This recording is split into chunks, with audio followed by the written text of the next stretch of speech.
소장! 이지. 안녕하세요. 함동환 변호사입니다. 안녕하세요. 박종인 변호사입니다. 박 변호사님, 예. 오늘은 실제 현재 진행하고 있는 사건에 대해서 말씀해 주신다고 하셨는데 예. 오늘은 현재 진행 중인 구매대행 저작권법 위반 사건 대응 방법을 세 가지로 요약해서 말씀드리려고 합니다. 박 변호사님, 구매대행 저작권법 위반 사건이 도대체 뭔가요? 이게 쿠팡이나 네이버 스마트 스토어 같은 인터넷 쇼핑몰 사이트가 있잖아요. 근데 거기서 판매하고 있는 제품 중에 해외 사이트에서 팔고 있는 제품을 다시 파는 경우가 있어요. 네. 이런 걸 해외 구매 대행이라고 하는데요. 그러니까 다시 좀 더 설명을 드리면, 고객이 한국에서 어떤 물건을 선택을 하면 이제 구매 대행 업자분들이 그 물건을 재고를 가지고 있는 건 아니에요. 재고 없이 그 주문이 들어올 때마다 해외 쇼핑몰 사이트에서 대신 사서 물건을 고객에게 주는 이런 걸 구매 대행이라고 합니다. 그런데 외국 사이트, 해외 사이트에 있는 제품 정보를 한국 사이트에 올리다 보면은 그 제품 사진이 거기 포함되어 있어요. 근데 그러면 그 제품 사진이 저작권이 있으니까 그 저작권이 침해됐다. 이렇게 고소하는 사건이 있고, 네. 이게 요새 굉장히 많습니다. 근데 이런 사건들은 그 제품 사진이 저작물로서 엄청난 가치가 있어서 한다기보다는 고소를 해서 제가 생각하기에는 합의금이 목적인 걸로 보여요. 그래서 이 고소 사건으로 어려움을 겪으신 분이 생각보다 많더라고요. 네. 그래서 그렇게 어려움에 처하신 분들을 도와주기 위해 오늘 영상을 찍는 거군요. 그렇긴 하죠. 근데 네. 최근에 네네. 제가 그 맡은 사건이 유튜버 중에 잘 나가는 서 과장님이라는 분이 있어요. 이분이 구매대행 관련해서 유튜브를 하시는 분인데, 이분 이외에 또 유튜브를 하시고 구매대행업을 하시는 분들이 여러 분 계신데, 이분들이 고소를 당하신 거예요. 그 서 과장님은 고소를 당하신 건 아니고 직접 다른 유튜버 겸 이제 구매대행 하시는 분들이 고소를 당하셨는데, 이분들이 이제 고소 당하는 분들이 너무 많으니까 방어 한번 해보자는 차원으로 변호사 보수를 모아서 저에게 오셔서 선임을 하셨어요. 근데 이분들이 변호사 보수를 모아서 왔다는 게, 원래 이런 고소 사건에서 상대방이 요구하는 합의금이 저는 한 100만 원에서 300만 원 정도 사이? 이 정도가 많다고 들었어요. 근데 이게 물론 엄청 큰 돈이죠. 그런데 문제는 변호사 비용이 더 크거든요. 그러니까 변호사를 선임해서 방어를 하면 이겨도 손해가 나고 그런 상황이 돼서 이제 방어를 하시는 분이, 제대로 방어하시는 분이 거의 없더라고요. 근데 제가 선임한 사건은 방어가 그래도 잘 수월하게 되고 있는 편인 것 같아요. 근데 다른 분들은 이제 혼자 방어를 하셔야 될 거예요. 변호사 선임하시는 게 어려울 거라고 저는 예상을 합니다. 그래서 방어하시는데 조금이라도 도움이 되고자 하는 의도가 있습니다. 저희 소장이지 사이트가 나홀로 소송 하시는 거 도와드려서 이제 법률 사각지대에 있는 분들 조금 도와드리자, 그런 취지가 좀 있잖아요. 그래서 유튜브를 이번에 한번 찍게 됐습니다. 아유, 훌륭합니다. 그럼 구매대행 저작권법 위반 사건 대응 방법 세 줄 요약 예. 꼭. 첫 번째, 네. 저작물인지 확인한다. 네. 두 번째, 고의가 없었음을 어필한다. 세 번째는 고소인이 고소권자인지 확인한다. 이렇게 합니다.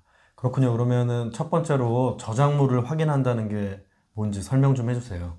예, 이게 저작권법 위반, 그러니까 저작권 침해가 되려면 일단 저작물이 있어야 돼요. 근데 저작물이라는 게 창작성이 있는 게 저작물이거든요.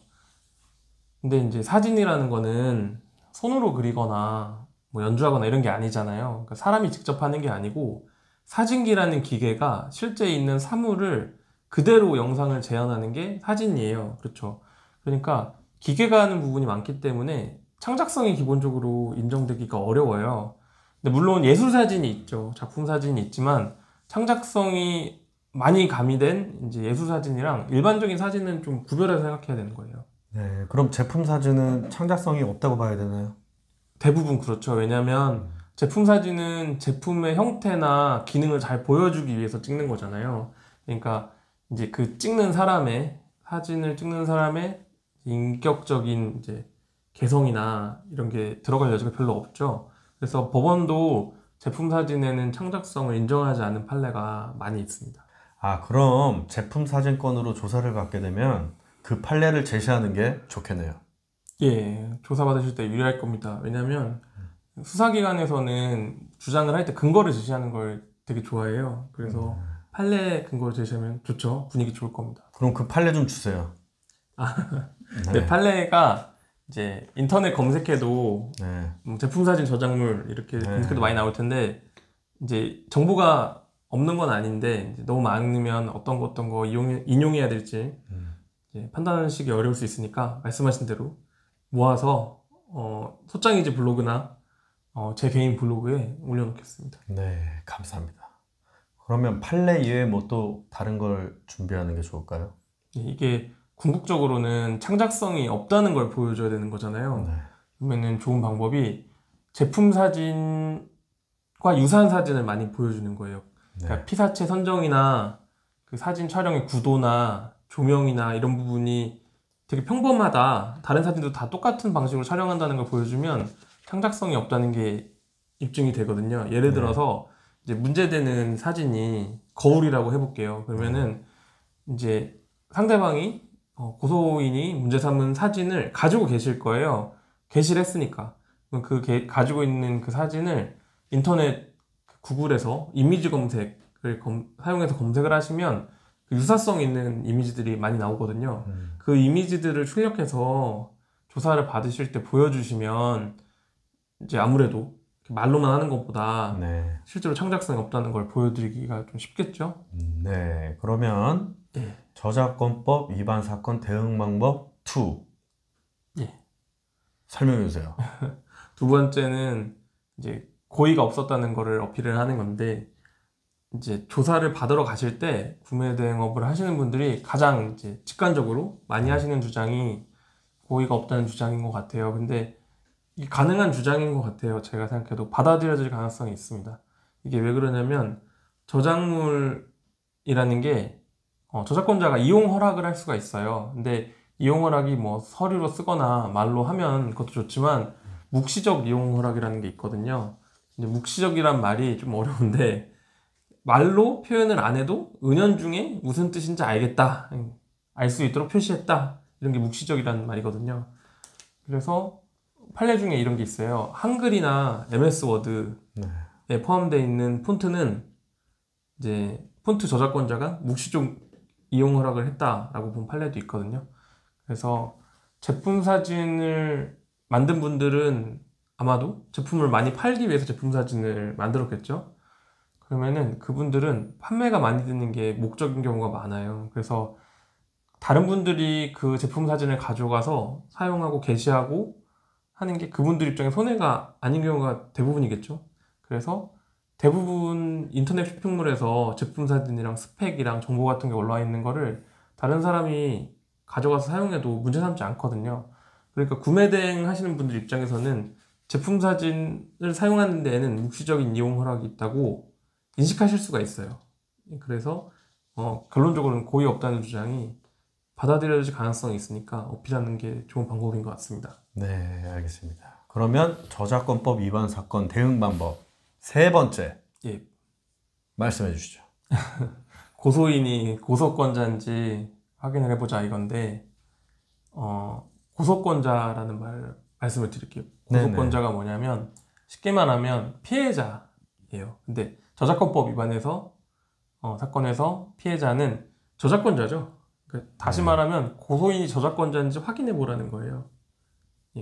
고소인이 저작권자가 아닌 경우에는 이제 고소가 아니고 고발이 되는데 좀 복잡한 문제가 있어서 확인하는 게 중요합니다. 그러면은 고소권자가 맞는지 안 맞는지는 어떻게 알아낼 수 있어요? 일단은 경찰서에서 이제 조사받으라고 연락을 받으시잖아요. 네. 당황을 하시죠. 하는데 네. 일단 제일 먼저 해야 되는 게 우리나라에 이제 정보공개 포털이라는 사이트가 있어요. 네. 그 사이트에서 고소장 정보공개 청구를 할 수가 있거든요. 그러면은 청구를 하면은 일부 내용을 지우고 며칠 안에 고소장을 보내주거든요. 그러면 그 내용을 읽어보면 고소인이 어떤 지위에서 고소를 했는지 기재되어 있는 부분이 있어요. 거길 보면 저작권자거나 내가 저작권을 받았다 이렇게 기재가 돼 있어야 돼요. 근데 그냥 단순히 아까 이용 허락을 말씀드렸는데 네. 나는 이용 허락을 받은 사람이다 라든지 법률 조치를 위임받았다. 법률 조치라는 게 고소 같은 거겠죠. 그러니까 고소나 민사소송하는 걸 내가 위임받았다 라고 한다고 해서 저작권이 온 건 아니에요. 그래서 네. 그분들은 고소권자라고 할 수가 없는 것 같습니다. 네. 아, 그럼 고소권자가 아니면 어떻게 되나요?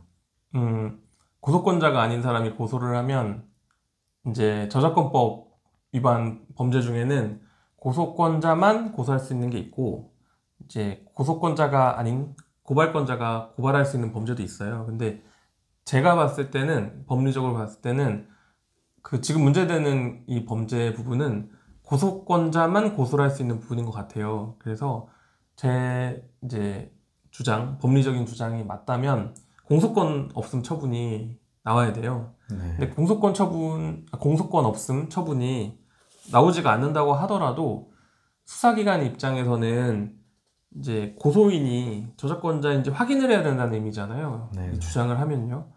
그러면은 원저작권자가 해외에 있겠죠. 그러니까 중국 물건이라면 중국에 네. 있는 거예요. 네. 그럼 중국에 있는 저작권자를 어떻게 찾아서 수사하겠어요? 그러니까 가능은 하겠죠. 할 수는 있는데 좀 까다롭죠.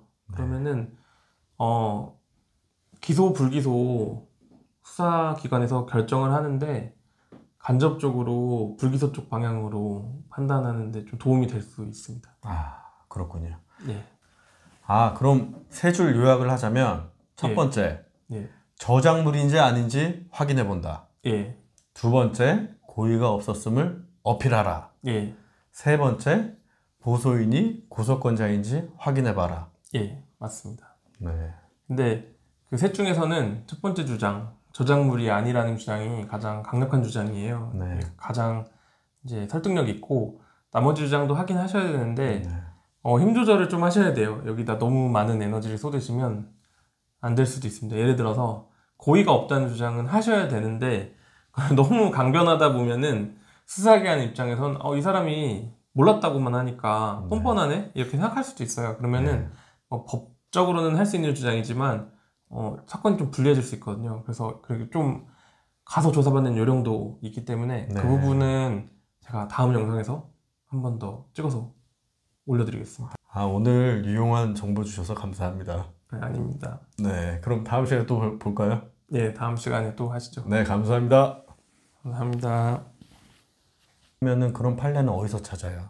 다시 제품 사진건으로 조사받게 되면 제시하는 게 필요하겠네요부터 다시 하시죠. 알겠습니다. 왜요? 물 좀. 아우, 목이 잠기셨어요. 아우. PD 오.